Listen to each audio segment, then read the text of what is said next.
Hi, this is Munson with Munson Music, and we're going to talk about how you could play a song by the Cowsills called The Rain, the Park, and Other Things. And we're going to start on an A minor chord. And when you play A minor, first finger is going to go to the B string on the first fret, second finger is going to go to the D string on the second fret, and third finger is going to go to the G string on the second fret. And if you strum all those together, that sounds an A minor chord, and it sounds really, really sad.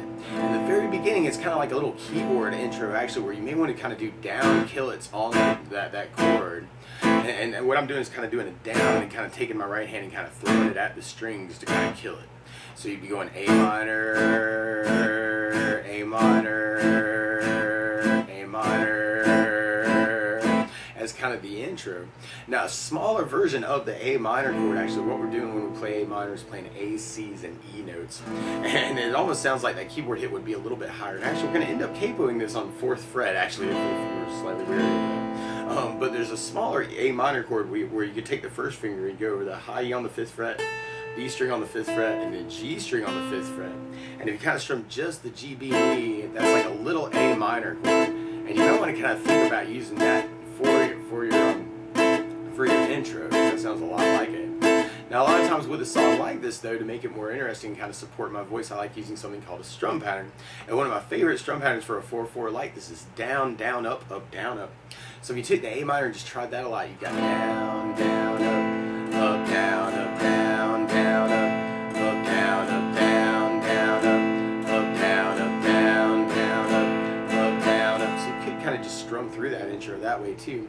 And then from there, then we go into our verse part. And our verse starts on A minor, but then we go to a B minor chord. And when you play B minor, actually, there's a couple different ways you could just kind of approach this. You could do first finger as a 2nd fret bar, second finger on the B string 3rd fret, third finger on the D string 4th fret, and the pinky on the G string on the 4th fret. And if you strum all those together, that's one way you could play B minor. Now, a lot of times with bar chords, though, if you take just kind of the skinny few strings, you can make smaller versions of these chords. So you could kind of put the first finger on the high E on the 2nd fret, second finger on the B string on the 3rd fret, and the third finger on the G string on the 4th fret. And if you strum the top 3 of the top 4 strings, that's another way you can play B minor. And if you're a little bit more adventurous, you could take the 3rd finger and go from the G string to the D string on the 4th fret, pinky on the G string on the 4th fret, and kind of make it a little bit thicker B minor. Another possibility would be playing something called B minor 7 in root position. That's a little bit easier. You could take first finger and go A string on the 2nd fret, second finger on the G string on the 2nd fret, and then third finger on the high E string on the 2nd fret. And if you strum the A string to the high E string, that sounds a B minor 7. So you want to kind of think about using the B minor chord. And then from the B minor, we're going to go into a C major chord. When we play C major, first finger goes to the B string on the 1st fret, second finger goes to the D string on the 2nd fret, and third finger goes to the A string on the 3rd fret. And if you strum the A string to the high E string, that sounds a C major chord, and it sounds really, really happy. And then from the C major chord, we're going to be going to a G major chord. We're going to play G major. First finger goes to A on the 2nd fret, second finger on the low E string on the 3rd fret, and the third finger on the high E string on the 3rd fret. And if you strum all those together, that sounds a G major chord, and it sounds really, really happy. Now, we could kind of keep that down idea going, actually, kind of that 4 downs on each chord could kind of work through that part. B minor, C, C, G, G. Or we could do that down, down, up, down, up. And then we have A minor with a down, down, up, down, B minor, down, down, up, down, B minor, down, down, up, down, C, down, down, up, down, C, down, down, up, down, G, down, down, up, down, G, down, down, up, down, up. And then from there, we'd be going into our pre-chorus part. And our pre-chorus starts on A minor, but then we go to a D major chord. And when we play D major, first finger goes to G on the 2nd fret, second finger on the high E string on the 2nd fret, and third finger on the B string on the 3rd fret. And if we kind of strum just the D string to the high E string, that sounds a D major chord, and it sounds really, really happy. And then from the D, then we go to a G major chord, and then we do another G major, and then we go to an A major chord. So this is the happy A, where you do first finger on the D string 2nd fret, second finger on the G string 2nd fret, and third finger on the B string on the 2nd fret. And if you strum all those together, that sounds an A major chord, and it sounds really, really happy. And then from the A, we're going to be going to a D major chord. So we could kind of keep those downs going for our pre-chorus, kind of the A minor, D, G,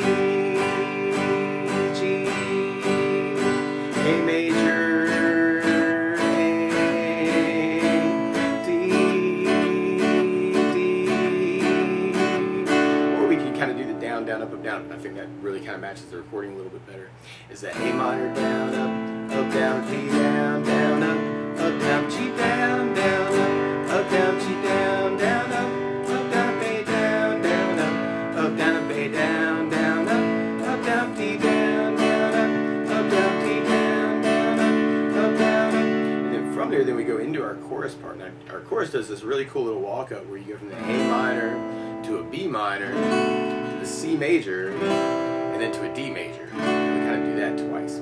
So we tried that with our down, down, up, down, up. You'd have A minor, down, down, up, down, B minor, down, down, up, down, C, down, down, up, down, D, down, down, up, down, A minor, down, down, up, down, B minor, down, down, up, down, C, down, down, up, down, D, down, down, up, down, and then from there, then we go into a chorus tag that kind of does that walk up backwards, which is kind of cool. So now it's a walk down where you're going D, C, B minor, A, D, C, B minor, A minor, and then we do a big D major at the very, very end. Now the weird part about the chorus tag, if you're using the strum pattern, is it's going to kind of half it. So you end up doing just a down, down up on each chord.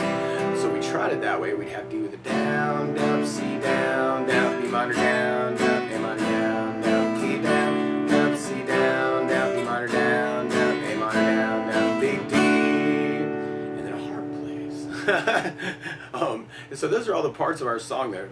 But the weird thing is to play along with the Cowsills, and I'm kind of working off a live version here. I found a couple of album recordings that were tuned up or tuned down by a half step. But instead of starting on an A minor in the live version that I saw, they start on a C sharp minor chord. So if you take a capo and put it on 4th fret, then now your A minor is really a C sharp minor, and your B minor is really a D sharp minor, and your C major is really an E major chord, and your G major is really a B major chord, and then the D major chord is really an F sharp major chord, and the A major chord is really a C sharp major chord. But if we took it from the very, very beginning, you could kind of kick it off with those A minor hits. And if you wanted to, you could even use that smaller version of that A minor. It would really end up being on 9th fret. So it's a little weird. You're thinking 5, 5, 5, but it's really 9, 9, 9. It's very confusing. But then from there, then we'd be going into our verse part. So we tried that with kind of that same down feel. We'd have A minor, B minor, B minor, C major, C major, G major, G major. And then if we went into our pre-chorus and then tried that with the down, down, up, down, up to kind of open it up a little bit more, you'd have A minor with the down, down, up, down, D, down, down, up, down, G, down, down, up, down, G, down, down, up, down, A major, down, down, up, down, A, down, down, up, down, D, down, down, up, down, D, down, down, up, down, and then from there, they would be going into our chorus part. So we kept that going with the down, down, up, down, up. We'd have A minor down, down, up, down, B minor down, down, up, down, C down, down, up, down, D down, down, up, down, A minor down, down, up, down, B minor down, down, up, down, C down, down, up, down, D down, down, up, down, and then from there, then we'd be going into our chorus tag. So we'd have that D with the down, down, C down, down, B minor down, down, A minor down, down, B down, down, C down, down, B minor down, down, A minor down, down, big D, and a harp plays. And then from there, then we'd be going back into our verse part.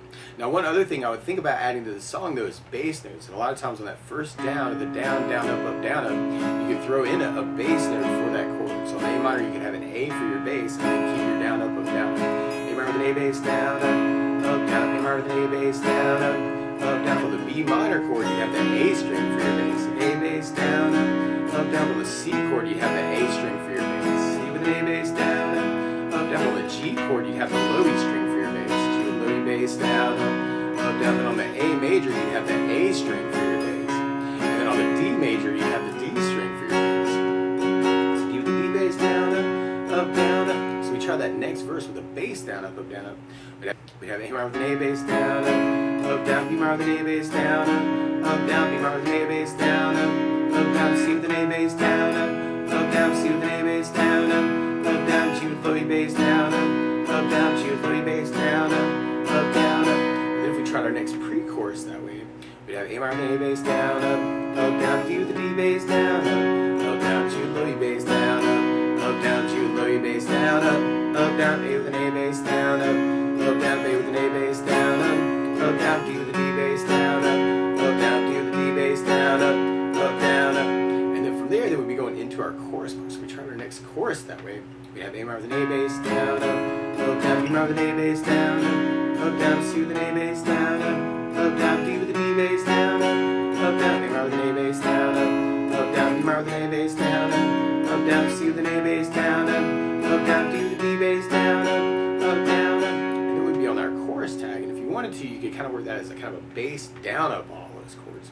So you'd have D with a D bass down, C with an A bass down, B minor with an A bass down, B minor with an A bass down, D with the D bass down, C with an A bass down, B minor with an A bass down, A minor with an A bass down, big D, to make it a bass down through that part. Now there's also a cool little lick that you could kind of add through that too, or you could play third fret on the high string if you want to kind of follow a lick instead of the D, C, B minor, A minor walk down in the chorus tag. It can be kind of cool to alternate between thirds, and this sounds kind of cool actually, is if you went all the way up to, let's see, we'd have the A minor, the B minor, the C major, the D major. If you went all the way up to 11th fret, or what's really 11th fret on the G string and the B string, and kind of alternated between the G and the B string.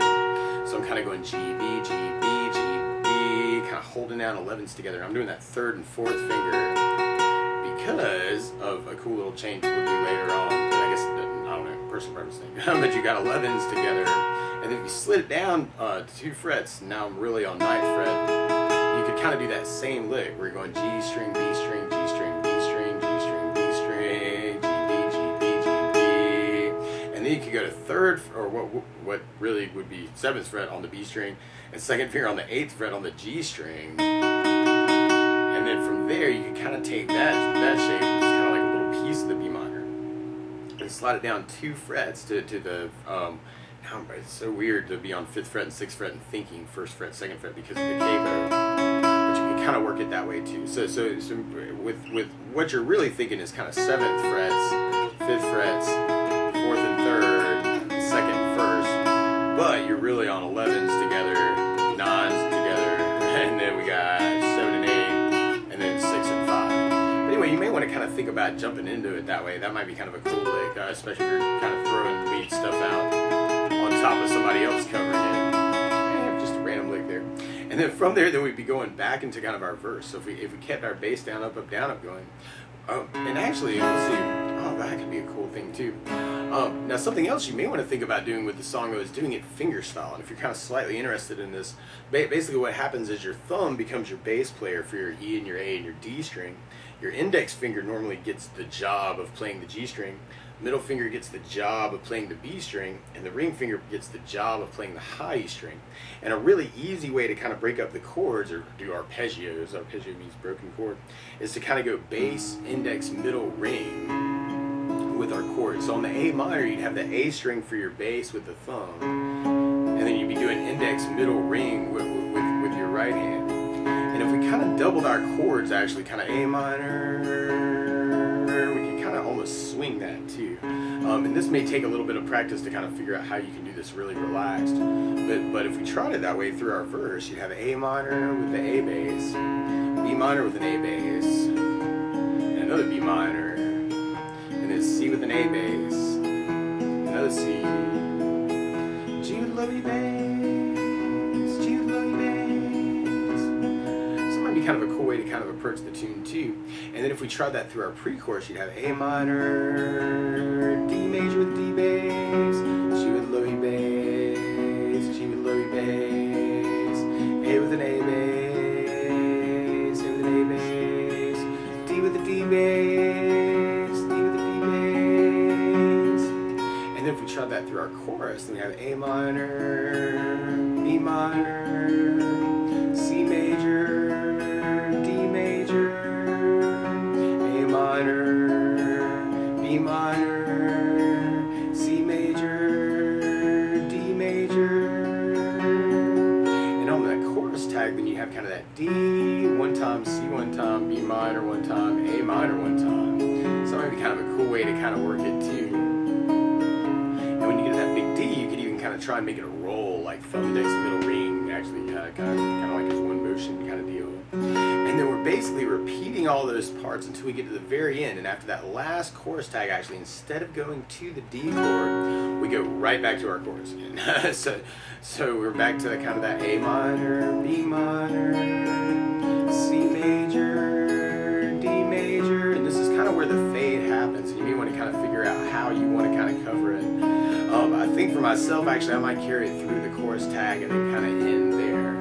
So that was our chorus, and then if we tried that through our last chorus tag, D, C, B minor. I'm inventing this now, right? Because it's not really in the recording because they do the fade before this. But then you may want to kind of hit that D chord and maybe even end on a G chord. I know for me that'd be like, oh, resolution. But that's the basics of how you can strum through and fingerstyle through the Cowsills, the rain, the park, and other things. So good luck!